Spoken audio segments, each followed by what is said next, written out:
우리는 살아가면서 다양한 사람들을 만나게 됩니다. 그 만남 속에서 나와 성향이 비슷한 사람을 만나기도 하고요. 또 나와는 전혀 다른 성향을 가진 사람을 만나기도 해요. 그래서 사람들과의 관계 속에서 때로는 이렇게 되게 위로받고 격려받는 때가 있기도 하지만, 한편으로는 어떻습니까? 사람 때문에 힘들고 어려울 때가 있어요. 목회를 하는 저에게도 이러한 만남은 되게 소중하고 참으로 많은데요. 그러다 보니까 제가 목회 가운데 중요하게 고민하는 것 중에 하나가 바로 사람이에요. 하나님을 정말 하나님을 어떻게 만날 수 있고, 그리스도 안에서 이분이 어떻게 주님을 알아갈 수 있고, 정말 한 영혼이 주 안에서 어떻게 변화될 수 있을지 고민을 많이 하는데요. 이러한 고민을 하면 때로는 힘들기도 하거든요. 또 사람과의 관계 속에서 어려움을 경험하기도 하기 때문에, 그런 고민을 하고 있는 저에게 때로는 어떤 분들이 이런 말씀하세요. 목사님, 사람 변하지 않아요. 너무 고민하지 마세요 라고 말씀해 주시는 분들도 있는데요. 물론 저를 생각해서 그런 말씀을 해주시는 것 제가 충분히 이해하고 감사한데요. 그런 말씀을 들으면 저는 더 심각한 고민을 하게 됩니다. 사람이 진짜 변하지 않는가? 사람은 정말 변하지 않는가? 라는 질문을 계속 되뇌이기 때문인데요. 여러분 어떠세요? 사람 변하나요? 변하지 않나요? 네, 오늘 말씀은 이제 스데반의 죽음과 사울의 등장이 겹쳐서 등장하는 본문의 말씀인데요. 사도행전 7장은 스데반의 설교가 쭉 나옵니다. 스데반이 유대인들의 공회에서 설교를 하는데, 사실 지금처럼 이렇게 딱 저에게 주목받고 여러분들이 하나님 말씀을 듣고자 앉아서 설교하는 시간이 아니라 스데반이 잡혀온 거예요. 잡혀와서 자기를 변론하는 내용을 쭉 하고 있는데, 그 스데반의 설교를 보면 스데반이 이스라엘의 전 역사를 훑으면서 하나님의 뜻을 이야기해요. 그러면서 이스라엘 역사 가운데 하나님께서 얼마나 신실하셨는지, 그분께서 행하신 놀라운 일들을 이야기합니다. 그런데 반면 그 설교의 내용에서 어떤 이야기를 하냐면, 하나님께서 그렇게 신실하셨음에도 불구하고 이스라엘 백성들이 하나님의 뜻을 어기고 배반했던 이야기를 해요. 그러면서 특별히 유대인들을 향해서 어떤 이야기를 하냐면, 유대인 당신들은 목이 곧고 귀에 할례를 받지 못한 사람이라고 스데반이 굉장히 신랄하게 비판을 합니다. 여러분, 유대인들이 이러한 설교를 좋아했을까요? 좋아하지 않았겠죠. 그래서 결국 어떻게 합니까? 격분해서 돌로 스데반을 쳐서 죽입니다. 스데반이 억울한 죽음을 당한 거예요. 근데 그렇게 스데반이 순교하여 죽음을 맞이할 때에 오늘 본문에서 사울은 그 스데반의 죽음을 어떻게 여기고 있다고 이야기를 하고 있나요? 마땅히 여겼다라고 이야기를 합니다. 제가 이 말씀을 보면서 좀 속으로 화가 났어요. 아니, 어떻게, 도대체 사울은 어떤 사람이기 때문에 사람의 죽음을 바라보면서 그것을 당연하다고 생각하고 있었을까? 여러분, 한 사람의 생명이 그리도 쉽습니까? 그 쉽지 않아요. 한 영혼의 생명이라는 것은 너무너무 소중한 것인데, 왜 도대체 사울은 스데반의 죽음을 당연하게 마땅히 여겼을까라는 생각을 해보게 되었습니다. 좀 이것을 생각하기 위해선 먼저는요, 사울이 어떤 사람이었는지 우리는 생각해 볼 필요성이 있어요.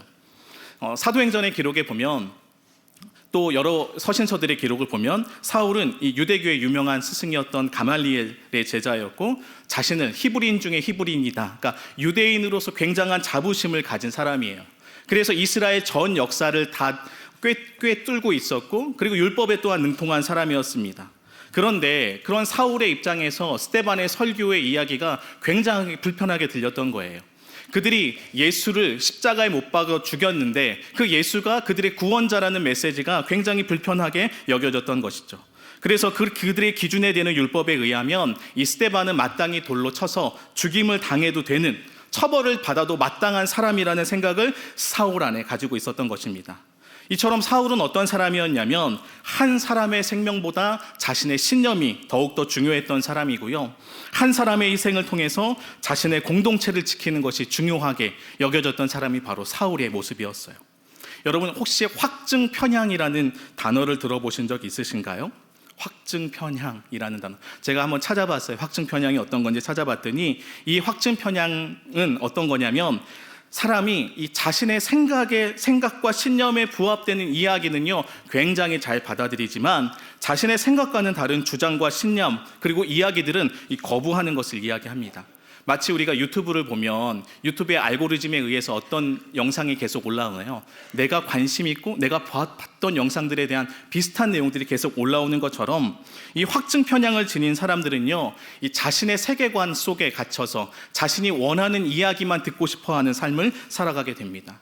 그래서 이런 확증 편향을 가진 사람들의 특징은 무엇이냐면 다른 사람과 소통이 불가능한 거예요. 나와는 다른 생각을 가진 사람들의 이야기를 거부하고요, 나와는 다른 생각을 가진 사람이 있을 수 있잖아요. 우리는 그것을 뭐라고 표현하나요? 다르다고 표현을 하는데, 이러한 사람들은 나와 다른 생각을 가진 사람들을 향해서 그들은 틀렸다라고 이야기하는 거예요. 심지어는 나와 생각이 다른 사람들을 나의 적으로 간주하고 그들을 공격하기도 합니다. 지금 사울은요, 스데반을 어떻게 여겼습니까? 자신의 적이라고 여겼어요. 그리고 예수를 믿는 사람들, 예수가 구원자라고 믿는 그리스도인들을요, 잘못된 사람, 틀린 사람이라고 규정을 했습니다. 그래서 사울은 어떻게 했습니까? 예수를 믿는 자들을요, 무자비하게 핍박을 했어요. 오늘 읽지 않았지만 3절에 보면 사울이 교회를 잔멸한다라고 표현을 하고 있는데, 여기서 잔멸한다는 것은요, 멧돼지가 포도원을 마구 헤쳐놓는 것을 의미하고 있는 건데요, 이처럼 사울은요 정말 무시무시하게 교회를 핍박하기 시작했고, 그 사울로 인해서 사람들은 예루살렘을 떠나 흩어지게 된 것입니다. 여러분, 사진 한번 보여주실까요? 사진 한번 볼까요? 여러분, 이분 누군지 아세요? 혹시? 네, 잘 모르시죠? 이 사람은요, 아돌프 아이히만이라는 사람입니다. 그는요, 독일 나치 정권의 군대 장교였고요, 유대인을 무자비하게 학살했던 홀로코스트의 실무 책임자였다고 해요. 그는 독일이 패배하자 이러한 자신의 신분을 숨긴 채 아르헨티나로 도망쳐서 오랜 기간 평범한 일상을 보내게 됩니다. 그러나 결국 그가 이스라엘 정보원에 의해서 신분이 발각되었고, 그 정보원에 잡혀서 예루살렘으로 잡혀오게 돼요. 그리고 그가 잘못했던 행동에 대해서 예루살렘에서 재판이 일어나게 됩니다. 그런데 그 재판 가운데 이 아이히만이라는 사람이 어떤 이야기를 하냐면, 자신은 죄를 저지르지 않았다, 나는 무죄야, 나는 결백해 라고 이야기를 했어요. 왜 그런 자신의 무죄를 주장했냐면, 자신은 그저 상부의 지시에 따라 행동했을 뿐 내가 어떤 악의를 가지고 이들한테 행동했던 것은 아니라고, 윗사람이 시켰기 때문에 나는 그저 그 명령에 순종했을 뿐이다 라고 하면서 자신은 무죄라고 주장을 했습니다. 그런데 그 재판 자리에 어떤 사람이 있었냐면, 이 유대인이었던 여성 학자였던 한나 아렌트라는 여인이 있었어요. 학자가 있었어요. 처음에 그녀는 재판을 보러 갈 때에 이 아이히만이라는 사람이 그 유대인들을 얼마나 붙잡아 갔으면, 이 여인 생각 안에는 이 아이히만은 마치 뿔이 달린 나쁜 사람처럼 정말 악한 사람일 거야 라고 생각을 했는데, 재판장에 가서 봤던 아이히만의 모습이 자신의 생각과는 너무 다른 모습을 보이는 거예요. 너무 다른 일상을 살아가는 평범한 사람들의 모습을 그가 보이고 있는 것입니다. 그리고 굉장히 충격을 먹었죠. 그리고 나서 아이히만이 자신이 무죄라고 이야기하는 것에 대해서도 굉장히 많은 생각을 하게 됩니다. 그리고 그 재판 후에 그녀가 책을 쓰는데요, 그 책에서 유명한 단어가 등장을 해요. 그 단어가 무엇이냐면 바로 악의 평범성이라는 단어입니다. 그녀는 악의 평범성을 이렇게 정의를 해요. 악이란 인간 외부에 존재하는 그 어떤 세력이 아니다, 인간 주체 내부에서 벌어지는 비판적 사유의 부재이다 라고 표현을 하죠. 여러분, 잘못된 생각과 행동 체계를 비판적 사고 없이 그냥 받아들이고, 무조건 받아들이고, 그로 인해 고통당하는 이들의 아픔과 그 슬픔은요, 하나도 공감하지 않는 모습을 바라보면서, 악이란 어떤 특별한 사람에게 일어나는 것이 아니라 평범한 사람들 안에서 언제든지 발생되어질 수 있다고, 이렇게 이야기를 한 거예요. 여러분, 한나 아렌트의 주장처럼 어쩌면 유대교의 심취한 사울은요, 이런 악의 평범성을 지닌 사람이었습니다. 핍박받는 교회의 입장에서 이 사울은 어떤 사람이었을까요? 독일의 나치 정권과 같은 사람이 아니었을까요? 여러분, 우리는요, 사울에게서 핍박자로 살아가는 사울의 모습에서 죽음에 대한 고통과 연민, 죄책감들은 전혀 살펴볼 수가 없습니다. 도리어 사울이 어떻게 했나요? 그리스도인들을 핍박하는 것을 굉장히 큰 자부심으로 여기고, 그들을 매우 당당하게 그리고 살기 가득한 모습으로 그리스도인들을 핍박했습니다. 이것은 곧 사울의 모습에서 우리는 무엇을 발견하게 되냐면, 사울은 자신의 생각과 신념에 몰두해서 자기 세계 안에 갇혀 살아가는 사람인 것을 우리는 알 수 있게 되는 것이죠. 여러분, 우리가 근데 너무나 잘 아는 것처럼 성경에서는요, 이 사울이 변화되었다고 이야기를 해요. 자신의 생각 속에 사로잡혀서 자신만의 세계를 살아가던 사울의 삶이 변했다고 이야기를 합니다. 여러분, 어떻게 사울의 삶이 변화되었을까요? 결론적으로 이야기하면 사울이요, 예수님을 만났기 때문에 삶이 바뀌었습니다. 너무 평범한 결론인가요? 그렇다면 근데 우리는요, 이 사울의 삶의 변화를 좀 고민해 볼 필요성이 있습니다. 사울이 회심 장면이 사도행전 9장에 등장을 하는데요, 사울이 예수를 믿는 자들을 핍박하기 위해서 다메섹으로 길을 걸어갈 때에 그때 예수님께서 사울에게 찾아와 주셨죠. 그리고 사울의 이름을 불러주셨어요. 그러면서 사울을 만나 주셨죠. 그때 예수님이 사울에게 뭐라고 하셨냐면, 왜 사울아, 왜 나를 핍박하냐라고 질문을 던집니다. 예상치 못한 만남에 사울이 힘겨워서 도대체 당신은 누구냐라고 질문을 했을 때 예수님이 사울을 향해서 무엇이라고 말씀하셨나요? 나는 네가 핍박하는, 박해하는 예수다라고 예수님이 자신을 계시하여 주셨어요. 성경은 사울이 이렇게 예수님을 만난 이후에 사흘 동안 보지 못하고 먹지도 마시지도 않았다라고 기록을 하고 있는데요, 사도행전 9장 11절에 의하면 사울은 이 기간 동안 기도하는 시간을 가졌다고 이야기를 합니다. 그리고 나서 그 이후에 새롭게 변화된 삶을 통해서 사울은 어떤 사람이 되었습니까? 예수를 핍박하는 핍박자가 아니라 예수가 그리스도이심을 증거하는 증언자가 되었다고 이렇게 이야기를 하고 있어요. 이처럼 예수를 만난 사울의 삶은요, 변화가 되었습니다. 그렇다면 여러분, 우리는 생각해 볼 필요성이 있는데요, 무엇을 생각해야 되냐면 도대체 사울이 삶의 변화를 겪었는데 어떤 과정을 겪었기에 이런 삶의 변화가 나타났는지 여러분, 우리는 생각을 해야 돼요. 여러분, 우리가 먼저 사울의 삶이 바뀔 수 있었던 첫 번째 이유는요, 다른 것이 아니라 예수님이 먼저 그를 찾아가 주셨기 때문입니다. 성경은요, 우리가 먼저 예수님을 찾은 것이 아니라 예수님께서 먼저 우리를 찾아오셨다고 말씀을 해요. 그리고 우리에게 먼저 찾아와 주신 주님이 어떻게 하셨죠? 그 음성을 사울에게 들려주셨습니다. 여러분, 예수님께서 핍박하던 사울을 찾아가 주셔서 사울에게 자신을 드러내 보이시면서 사울의 이름을 불러주셨어요. 네, 여러분, 사울의 입장에 한번 대보실까요? 사울의 입장에서 예수님의 음성을 듣고 나는 네가 박해하는 예수다라는 메시지를 들었을 때 사울의 마음은 어땠을까요? 예수님의 음성을 듣고 예수님의 말씀이 자신에게 들려졌을 때 사울의 생각은 어떠했을까요? 여러분, 저는요, 사울이요, 분명 여러 가지 생각이 굉장히 교차했을 거라고 생각을 합니다. 도대체 예수가 어떤 분이신지 고민했을 것이고요, 정말 예수가 그리스도가 확신한지, 스데반이 외쳤던 그 복음이 정말 진리인지 그는 고민했을 것입니다. 그리고 여러 가지 생각들을 많이 했겠죠. 그들은 이스라엘 전 역사를 꿰뚫던 사람이고 율법에 능통했던 사람이었기 때문에 자신이 가지고 있던 지식에 의해서 정말 예수가 메시아가 맞는지 고민했을 거예요. 이렇게 사울은요, 이러한 예수의 음성 가운데 자신의 삶을 점검하기 시작하고 자신의 삶을 돌이켜본 후에 어떻게 생각했을까요? 자신이 얼마나 헛된 삶을 살아왔는지, 자신이 그동안 삶이 어땠는지 자신의 삶을요, 정직하게 돌아보았을 것입니다. 이처럼 사울은요, 예수님의 음성 앞에 그의 삶이 깨지기 시작한 거예요. 말씀이신 예수님 앞에 정직하게 진실하게 서기 시작하니까 자기 자신에게 집중하며 자아에 몰두해서 자아에 몰두했던 그 삶이요, 깨지기 시작한 것이에요. 여러분, 말씀 가운데 살아가는 삶은요, 우리의 삶이 깨어지는 거예요. 우리의 삶을 변화시키는 것은요, 여러분이 가진 의지가 아니라 말씀이신 예수 그리스도와의 만남을 통해서 우리의 삶이 바뀌게 되는 것입니다. 여러분, 우리가 어려울 때 어떻게 하죠? 어려울 때 기도하고 말씀 앞에 나올 때가 많습니다. 그런데 생각해보면 우리가 말씀을 읽지만 정말 우리 삶을 진짜로 이끌어가는 것은 어떤 능력이냐면, 언제부터인가 내가 말씀을 외워서 그 말씀이 나에게 위로를 주는 것처럼 생각되지만 여러분, 생각해보면 그건 바뀐 거예요. 말씀이신 예수 그리스도께서 내 삶을 이끌어가는 것을 우리가 경험할 때 진짜 말씀 앞에 우리의 삶이 새롭게 되는 것을 경험하는 것입니다.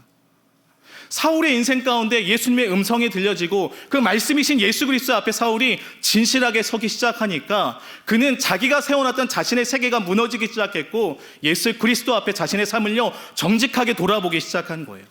그리고 더 나아가 사울에게는 어떤 변화가 있었습니까? 사울은 기도했어요. 여러분, 기도자에 대해서 사울이 가장 많이 생각한 게 무엇이었을까요? 저는 고민해봤거든요. 사울이 아마도 기도 자리에서 제일 많이 생각했던 것은 스데반이었을 거예요. 스데반이 선포했던 메시지를요 다시 곱씹어 봤을 것이고요.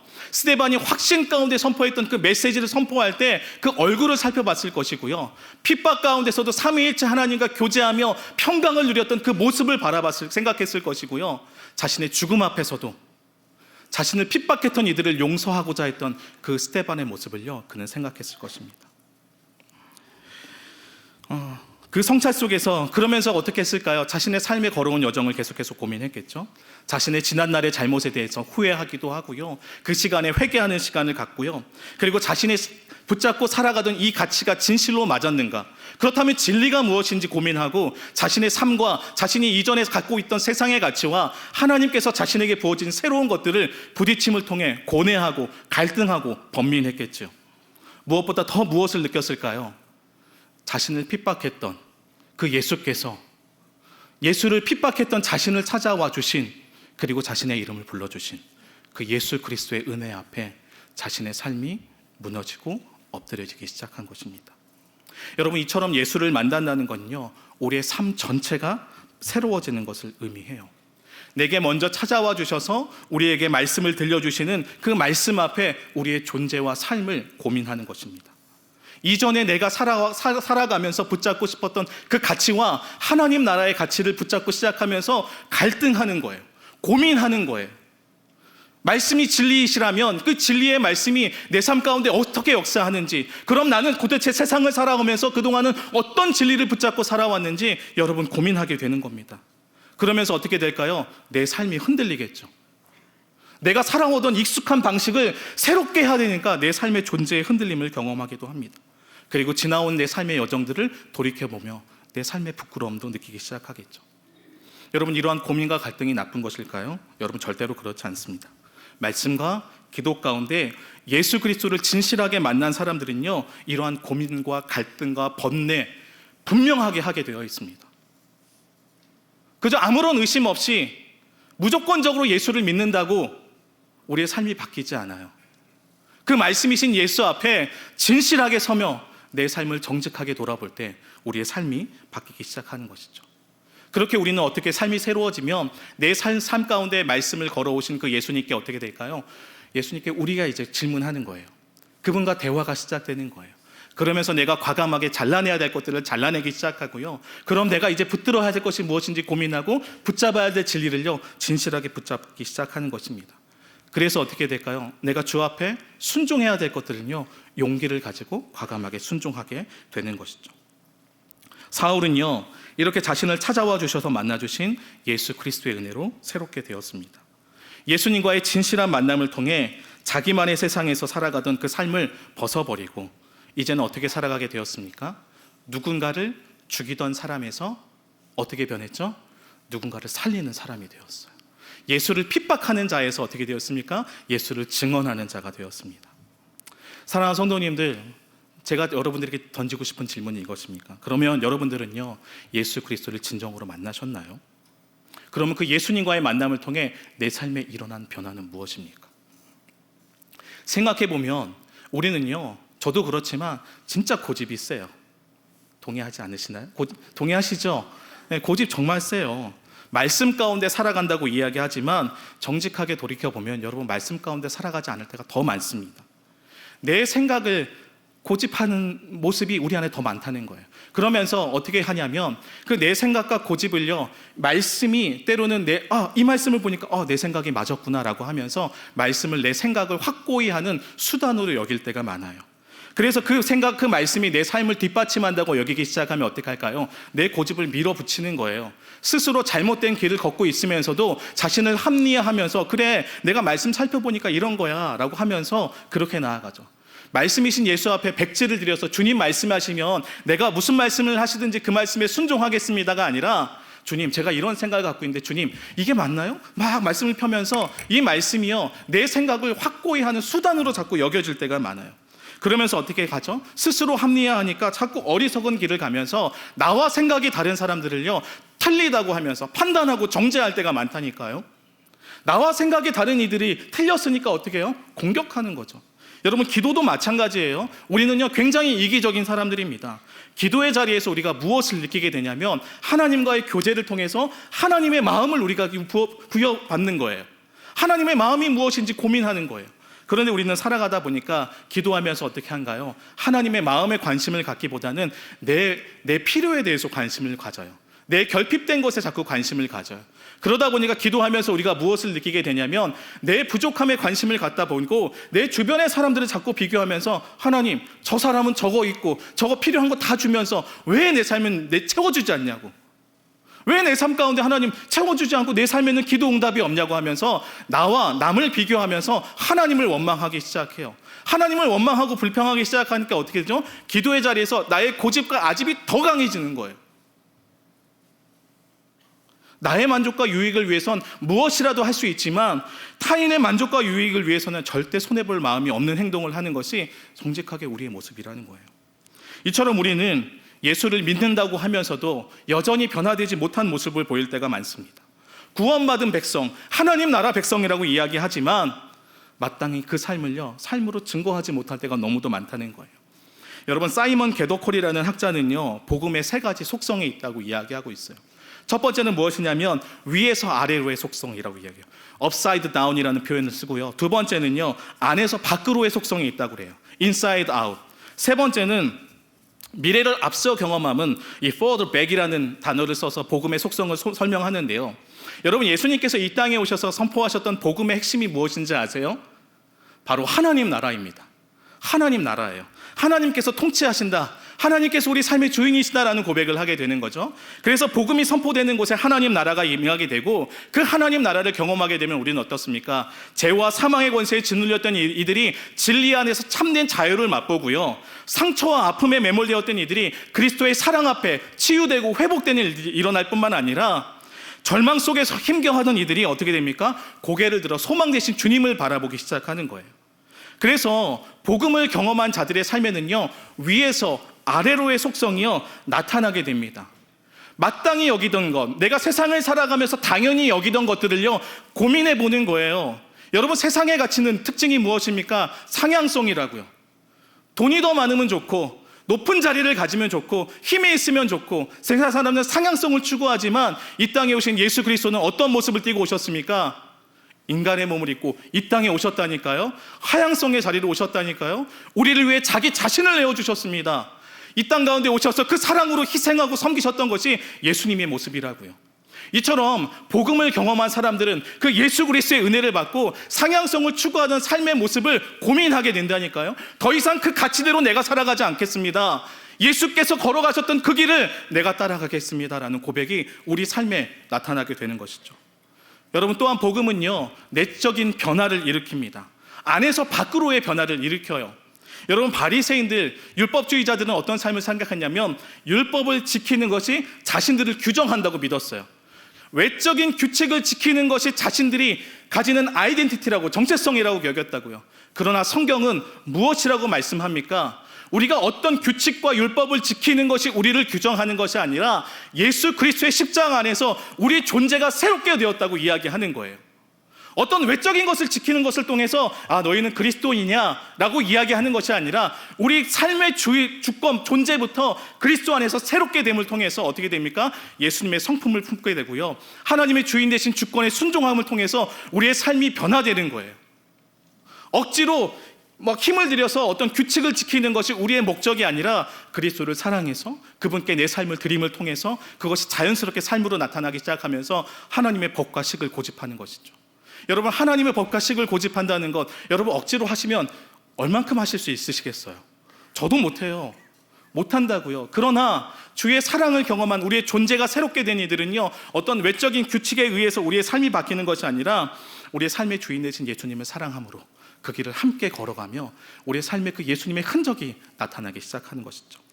또한 복음을 경험한 사람들은요 미래를 앞서 경험하는 속성, 다른 말로 표현하면요 이 땅 가운데서 부활을 맛보며 살아가게 됩니다. 여러분, 우리는 살아가면서 자꾸 현실의 눈이 고정돼요. 저도 마찬가지예요. 내가 처한 상황과 현실에 자꾸 우리의 시선이 고정될 때가 많습니다. 그러나 우리의 눈이 예수 그리스도를 만나는 사람, 우리의 눈이 어떻게 바뀔까요? 현실에 고정되었던 우리의 눈을 들어 주님을 바라보게 돼요. 이 땅의 것이 전부가 아님을 알고 있기 때문에 영원한 삶에 눈뜨게 됩니다. 그래서 때로는 힘들고 어렵고 하나님 도대체 이 세상이 언제 변합니까? 이 악한 세상 언제 변합니까? 라는 고백들이 있지만 이 세상에 낙심하거나 절망 가운데 매몰되어 있는 것이 아니라 힘들고 어렵지만 주께서 다시 오시는 그날에 이 땅 가운데 새로운 세상을 열어가실 그 주님의 나라를 소망하며 영원의 이 땅 가운데 살아가는 것이죠. 우리 고백하지 않습니까? 주님 다시 오십시오. 마라나타 고백하지 않습니까? 복음의 속성은 이처럼 위에서 아래로의 삶, 안에서 밖으로의 변화, 영원한 삶에 눈뜨며 부활을 경험하며 살아가게 되는 것입니다. 여러분, 스데반도 사울도요 이 복음을 경험했어요. 그래서 그들은 예수 그리스도에 인해서 삶이 변하게 된 것이죠. 삶의 주인이 바뀌게 되었고요, 삶의 목적이 바뀌게 되었고, 삶의 모습이 바뀌게 되었고, 삶의 성품이 바뀌게 된 것입니다. 그렇다면 오늘 함께 예배하는 우리들의 모습은 어떠한가요? 정말 복음이 우리 삶 가운데 살아서 역사하고 있나요? 우리가 그동안 세상을 살아가면서 당연하게 여기고 있던 것들을 내려놓고 하나님 나라 같이 헌신하고 있습니까? 하나님의 마음으로 이웃과 내 주변의 사람들의 아픈 마음에 함께 공감하며 그들에게 사랑의 손길을 내밀고 있습니까? 현실에 고정되었던 우리의 눈이 이제는 눈을 들어 소망 되신 주님을 바라보기 시작하셨습니까? 어쩌면 이러한 삶의 모습은요 세상 사람들이 바라보기에 되게 바보 같은 삶이라고 이야기할 수 있어요. 왜요? 세상과 다른 삶을 살아가기 때문에 쟤들은 좀 이상해, 쟤들은 좀 독특해, 우리를 이해하지 못하고 핍박하기도 합니다. 비난하기도 해요. 근데 또 예수 믿는다고 우리가 희생하고 섬김하겠다고 살아가는데 어떤 사람들은 어떻게 하죠? 그런 우리를 이용해 먹기도 해요. 열받죠. 이용당하면 열받아요. 억울한 일 당하기도 합니다. 또 이 길 가는 게 외롭기도 해요. 여러분, 이것이 바로 하나님 나라 백성의 삶이에요. 어렵고 힘듭니다. 그런데 여러분, 기억해야 하는 것이 한 가지가 있어요. 무엇일까요? 바로 하나님께서 이러한 우리의 삶을 알고 계신다는 거예요. 그리고 예수님께서도 이미 이 땅 가운데 그 힘들고 어렵고 외롭고 아팠던 삶을 경험하셨었다는 것을 우리는 기억해야 합니다. 그 예수님께서 우리의 삶을 위로해 주세요. 더 나아가 더 놀라운 점은 무엇인지 아세요? 하나님께서 이러한 우리 삶을 통해서요 주의 뜻을 이루어 가신다는 거예요. 스데반의 죽음과 초대교회를 향한 핍박은 분명 큰 위기였습니다. 교회는 굉장히 큰 위기였어요. 그런데 주님이 그 위기를 통해 어떤 일을 벌이셨나요? 그리스도인들을 흩으셨어요. 흩으셔서 이들이 갔던 곳이 어디입니까? 사마리아와 땅끝까지 이르러 내 증인이 되리라고 말씀하셨던 사도행전 1장 8절의 말씀이 이제 이루어지기 시작한 거예요. 그래서 우리는 어떻게 해야 되냐면 나의 최선을 통해 이루고자 했던 것들을요 내려놔야 합니다. 사람들을 변화시키고 세상을 회복하고자 하시는 하나님의 선하신 역사를 기대하며 우리는 합력하여 선을 이루시는 그분을 신뢰하고 따라가야 하는 것이죠. 그 주님은요 오늘도 역사하고 계세요. 믿으세요? 네. 제가 오늘 이렇게 말씀을 준비하다가 이렇게 말씀을 준비하면서 기도하는 과정 가운데 주님이 저한테 막 기도하는데 이런 마음을 주셨어요. 영환아, 너무 잘하려고 애쓰지 마라는 마음을 주셨거든요. 그래서 제가 주님한테 좀 이런 말씀 드리고 싶었어요. 주님, 저도 잘하고 싶은데요, 근데 잘할 수가 없어요. 설교 잘 써지지 않는다고요. 지금 제 상황 아시면서 무슨 말씀을 하시는 거예요? 라고 따지고 싶었지만 따지지 않고 좀 하나님 앞에서 제 삶을 좀 돌이켜보는 시간을 가졌습니다. 제 안에 있는 이 설교를 잘해서 인정받고자 하는 욕구에 대해서 주님이 말씀하시는 건지, 아니면 설교를 준비하면서 힘겨워하는 저를 생각하면서 주님이 말씀을 주시는 건지, 아니면 지금도 최선을 다했으니까 그걸로 충분해 라고 위로해 주시는 것인지, 제가 주님의 마음을 좀 헤아리려고 하는데 솔직히 잘 모르겠더라고요. 여러분, 주님 말씀하시면 여러분 한 번에 다 캐치하시나요? 저는 잘 모르겠더라고요. 그래서 여러 가지 고민 속에서 그렇게 말씀을 준비해 나가는데, 그 설교를 준비하는 과정 가운데 제가 한 사람이 떠올랐어요. 그 한 사람이 누구였냐면 짐 엘리엇이라는 사람입니다. 이 에콰도르의 아우카 부족에게 선교를 갔다가 거기서 순교를 했거든요. 근데 그가 했던 그 유명한 말이 있어요. 그 유명한 말이 무엇이냐면 영원한 것을 위해 영원하지 않은 것을 버리는 자는 결코 바보가 아니다 라는 이야기를 했었는데요. 이 짐 엘리엇이 생각이 나면서 또 주님이 너무 애쓰지 말라는 그 주님의 말씀이 막 오버랩 되기 시작하면서 제가 생각을 좀 정리하게 됐어요. 여러분, 이 짐 엘리엇은요 선교를 굉장히 뛰어나게 잘하기 위해서 선교지를 간 것이 아니에요. 그저 복음을 경험하고 예수 그리스도의 사랑을 경험해서 그 사랑에 감격해서 선교지로 간 것이었죠. 근데 그렇게 하나님을 사랑해서 선교지로 간 결과가 무엇이었습니까? 죽음이었어요. 죽음이었다고요. 당시 이 시카고의 한 신문 기자는요, 이 짐 엘리엇의 삶을 보면서 얼마나 헛된 낭비냐고, 얼마나 어리석은 결정을 했냐고 라고 하면서 굉장히 비난을 했습니다. 그러나 여러분, 제가 믿기로는요, 짐 엘리엇의 삶은요 절대로 헛된 낭비가 아니었습니다. 거룩한 씨앗이 아우카 부족을 살렸고요, 오늘을 살아가는 수많은 그리스도인들에게 영향을 주고 있어요. 그 헛된 낭비라고 했던 그 낭비를 통해서 어떻게 되었습니까? 많은 사람들이 참 생명을 경험하게 된 것이죠. 마치 십자가에 달려 죽으신 예수님처럼 영원한 많은 사람들이 생명을 경험하게 된 것입니다. 여러분, 제가 드리고 싶은 말씀은 그래서 이것이에요. 여러분, 복음은요 사람을 변화시킵니다. 그리고 그 변화된 사람은요 복음을 살아내기 시작해요. 우리가 주님을 위해서 무언가 거창한 것을 해드리지 않을지라도, 세상에서 대단한 업적을 이루지 않을지라도, 여러분, 하나님 나라 위해서 무언가 위대한 것들, 놀라운 것들을 해드리지 않을지라도 여러분 괜찮아요.